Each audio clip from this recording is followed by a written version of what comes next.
Teman-teman, selamat siang. Salam dan kita ketemu lagi di siang hari ini dalam episode selanjutnya, tetap berkisah atau bercerita tentang masalah Mandau. Dan pada hari ini juga Empu masih mengajari saudara kita untuk pembuatan atau proses pembuatan ulu Mandau yang akan beliau buat, dan rencananya sih semua sampai jadi ke sarung-sarungnya serta bilahnya untuk membuat secara seutuhnya. Nah, jadi harapanku semoga saja pelajaran yang diberikan ini bisa bermanfaat dan berguna serta menularkan ke saudara-saudara kita yang lain selanjutnya di dalam seni dan budaya kita suku Dayak pada umumnya. Jadi kita mengajari seseorang untuk mengukir, mengerjakan sesuatu, terus terang itu kita mengajarinya dengan hati, dan kita tidak pernah memilih dia suku apa saja, yang penting tujuannya baik, mengembangkan budaya kita. Dan kebetulan beliau ini belajar kesini mungkin sudah hampir sekitar 1 bulan ini. Ketika beliau ada waktu, beliau datang. Kalau seandainya beliau sibuk, banyak pekerjaan, maka tak datang ke sini. Nah, jadi beliau selalu hadir, berusaha mempelajarinya, membuat sebaik mungkin. Dan saudara kita yang belajar ini, beliau adalah Dayak Krayan. Itu Dayak Krayan ini berasal dari Malinau sana. Nah, kebetulan beliau kepingin gimana Empu cara membuat ulu Mandau yang ada. Nah, pada saat ini saya kepingin belajar tentang Mandaunya orang Dayak Benua. Nggak ada masalah, saya bilang. Itu Dayak apapun ketika kita suka itu tidak ada masalah. Sebenarnya semua Dayak itu boleh Empu katakan tidak ada bedanya, semuanya bagus. Itu tergantung keinginan kita untuk mempelajarinya, sukanya kita. Bukan berarti beliau ini belajar karena Dayak Benua itu punya desain atau motif mandaunya bagus. Enggak, saya nggak pernah mengatakan yang seperti itu. Itu semuanya sama. Itu tergantung kitanya kepingin belajar dengan siapa. Itu boleh dan sah-sah saja. Nah, ini beliau sekarang lagi meraut ulu Mandau, namanya Weli. Tuh, teman-teman bisa melihat. Weli, kampungmu di mana, Weli? Longbawan. Longbawan. Nah, kampung beliau dari Longbawan kira-kira berapa hari dari sini ke sana? Kalau harinya sehari bisa tembus. Bisa Cuman tembus kalau sehari. pesawatnya nggak ada ya berbulan-bulan baru sampai. Tuh, berbulan-bulan baru nyampe ke sana kalau sumpamanya tidak ada pesawat. Nah, kebetulan sekarang ini beliau belajar membuat ulu Mandau. Untuk bagian kita Ohok menyebutnya Lamet Bauk, entah benua bagian sebelah atas, karena ini ada beberapa sebutan di dalam pembuatan hulu Mandau ini. Nah, tapi ada juga yang menyebutnya Sangka, ada yang menyebutnya Sangka Lamet, ya macam-macam. Nah, itu tapi tetap tujuannya positif dan sama. Nah, sebelahnya ada Indri. Nah, beliau juga anggota kita budaya yang sering datang ke sini. Mandaunya juga ada beberapa yang dihasilkan dari sini seperti itu. Jadi tipe ulu Mandau ini telah saya kasih tahu kepada Weli bahwasanya kita mempunyai gagang hulu Mandau. Sini dulu, Weli. Nah, ini jangan sampai bulat. Ini pegangan ini jangan bulat, ini agak lonjong. Jadi kita benua itu hulu Mandaunya lonjong, dan ini patahannya harus dikeruk sedikit. Nah, di sini diberi ukiran kayak semacam garis isian sedikit seperti itu. Kebanyakan di sini kayak model huruf S seperti itu, terus diisi di sisi-sisinya. Boleh juga di sini pakai lempatak, ini karena benua. Nah, lempatak sedikit saja, atau yang lainnya, tapi di sini biasanya nggak pernah memakai motif topeng di sini. Nah, jadi ada berbagai macam di sini. Jadi di ujung sini biasanya itu ada yang pakai pati belalak atas bawah, kami benua pati belalak. Ada yang memakai motif krongo. Nah, krongo itu model kayak muka patung. Nah ini motif krongo, kami bilang boye krongo, motif krongo. Nah ini pati belalak. Beginilah model pati belalak. Jadi pati belalak dengan paku itu sangat berbeda. Kalau paku itu dia mutar betul itu. Jadi kalau pati belalak dia tidak mutar betul, tapi dia seperti ini. Nah, pati belalak paku dengan patak itu memang kalau orang nggak tahu lihat hampir mirip, tetapi ini sangat berbeda sekali. Nah ini juga saya jelaskan kepada Aweli untuk mengenali nama-nama jenis sebutan ukiran tersebut nanti ketika penempatannya, agar kita tahu cocoknya di mana, pantasnya di mana, ini apa namanya, ini perpaduannya dengan yang ini seperti apa jadinya. Jadi seperti itu. Terus di sini biasanya bermacam-macam. Ini ada taring-taring di sini. Di sini biasanya ada taring, terus ada gigi-gigi mulut naga atas bawah. Itu. Dan untuk sulatan ini biasanya kebanyakan umumnya memakai sulatan lanting bekar. Nah di sini. Nah ini kiranya yang ada. Nah, memang kebanyakan mandau jenis gagang seperti ini, tipe seperti ini kebanyakan dipakai untuk mandau kerja. Itu kok bagus betul ya untuk mandau kerja? Ya enggak juga, maksudnya tergantung kita menempatkan kepinginnya di mana. Kita kepingin gagang mandau kerja itu bagus, umpamanya seperti ini nggak ada masalah. Kalau semuanya kita sayang mandau kerja kok gagangnya bagus begini, nah ini kita jadikan mandau tempilan, nggak ada masalah, karena banyak juga gagang mandau tempilan itu memakai gagang yang seperti ini. Pada umumnya untuk gagang mandau yang jenis lamit bauk seperti ini, itu kebanyakan dia punya sarung mandau itu tempusarnya pasti 3, tidak mungkin dia tempusar 1. Tapi seumpamanya saya pernah ketemu sarung mandau yang seperti ini tempusar 1. Ah, itu kebetulan, mungkin hanya ada 1-2, tapi umumnya dia pasti tempusar 3.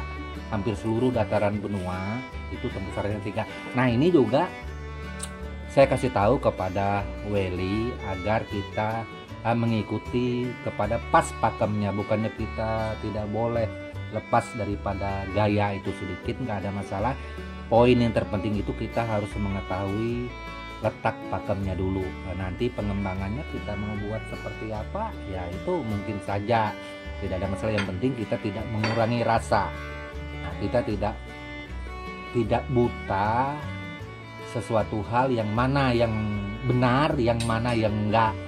Nah itu jadi itu harus kita pelajari. Begitu juga cara membuat sarung itu, dan harapan kita memang untuk berbicara masalah Dayak ini kita tidak pernah membeda-bedakan Dayak mana saja, semua sama. Bahkan saudara kita yang non Dayak pun itu nggak ada masalah, tetap kita atas dasar budaya bangsa Indonesia, kita mencintai budaya Nusantara kita.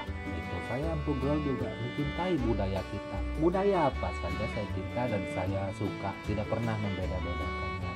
Manakah yang lebih bagus? Semua lebih bagus. Nah itu seperti itu. Nah jadi untuk ukiran ini, magagang mandau ini untuk kita Dayak, bukan hanya untuk kita Borneo, Kalimantan, Indonesia saja, tetapi saudara kita yang berada di Malaysia sana, Sabah, Sarawak, Brunei, bahkan saudara kita yang lain-lainnya juga boleh membuat seperti ini, nggak ada masalah.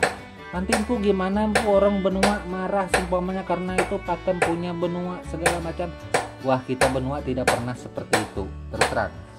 Kita benua tidak pernah membuat hal-hal yang seperti batasan.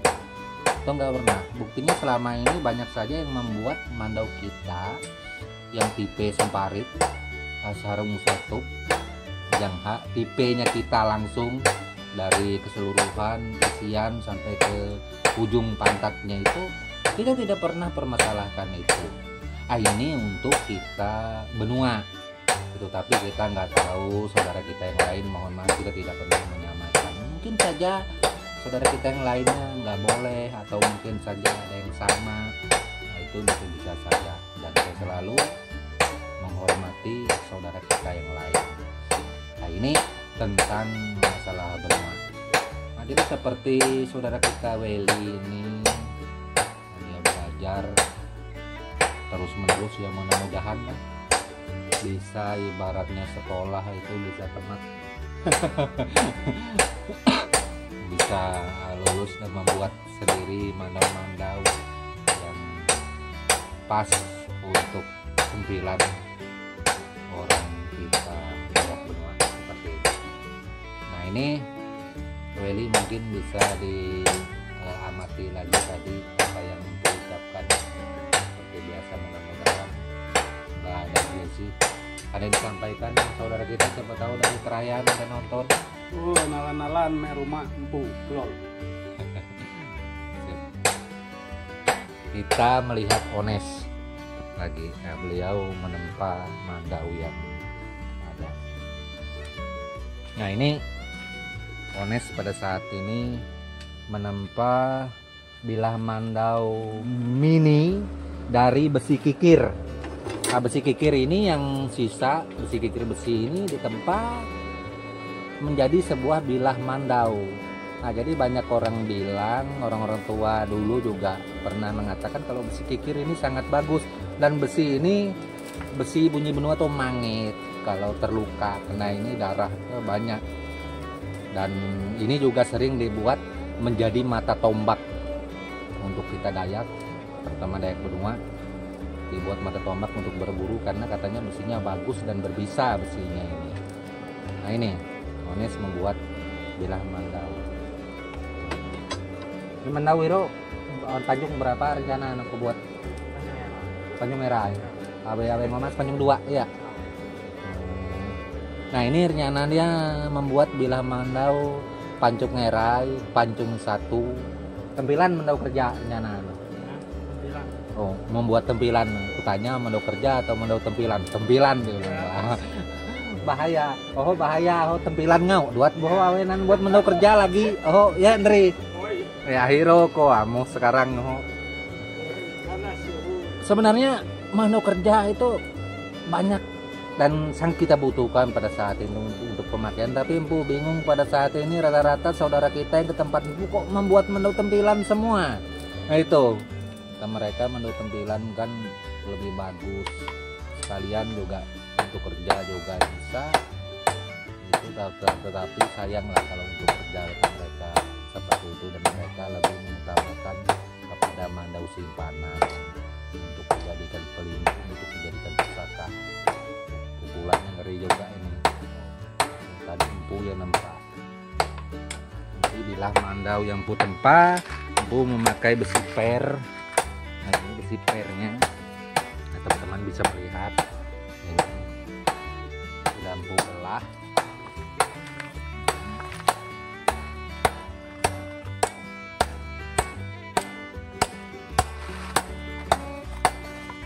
Nah, ini tempaan saya tadi belum jadi. Nah, itu tinggal bagian atas. Ini mungkin panjangnya dari puting lebih 50-an mungkin panjangnya ini.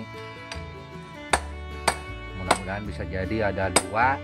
Yang satu ini akan dibuat juga mandau yang agak besar, karena mandau yang agak besar ini rencananya akan dipasangkan ke gagang mandau buatan empu yang kemau dari ulin itu, yaitu empu kasih gelar gagang mandau itu belalang sembah. Ini akan dipasangkan ke sini rencananya. Nah, jadi bilah ini nanti terus terang ada ukiran di ujungnya, ada 4 kita buat. Nah, itu kita tidak membuat pati belalang, kita lebih ke pakunya untuk di atasnya ini supaya lebih kelihatan mewah seperti itu, serta kemungkinan nanti ada panyarnya. Mungkin ada teman-teman yang penasaran gagang mandau belalang sembah yang empu buat itu kemau yang bagaimana itu. Jadi teman-teman yang sering menonton ini banyak yang sudah tahu, tetapi ada yang belum. Oke lah, empu memperlihatkannya. Nah, motifnya sih sederhana saja, empu membuatnya nggak begitu bagus. Nah, ini dari ulin empu buatnya. Nah, ini hulu kemau belalang sembah, empu memakai sulatan lanting bekat. Biasanya kalau hulu kemau itu kebanyakan daun danam sih dipakai, tapi untuk yang ini empu memakai lanting bekat. Nah, ini belalang sembah yang empu buat untuk dipasangkan ke bilah yang ada tadi nantinya. Nah, mudah-mudahan ketika jadi bisa empu tampilkan di sini biar semua teman-teman melihat. Mohon maaf, seperti apa sih kalau sudah jadinya secara sempurna seperti itu.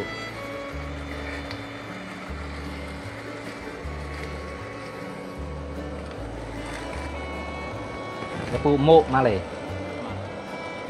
besok keding sompak ya, sampai 2 jokar rawe kurang lebih ya, 2 jokar. Nah, jadi mandaunya ini kurang lebih 2 kilan panjangnya dari hasil besi kikir yang besi kikir solai, besi kikir kedi deh, besi kikir solai ya, besi kikir yang agak besar itu hampir 2 kilan panjangnya. Oke teman-teman, mungkin hanya itu saja yang kita sampaikan pada hari ini.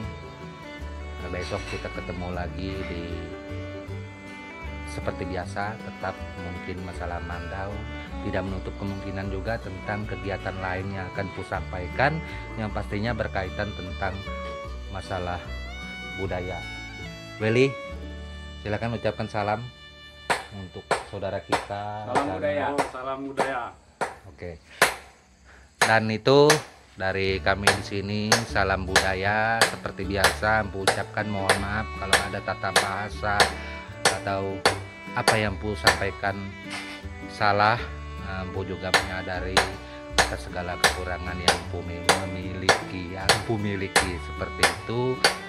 Akhir kata, buat semua saudaraku, KB dan salam budaya selalu. Amin.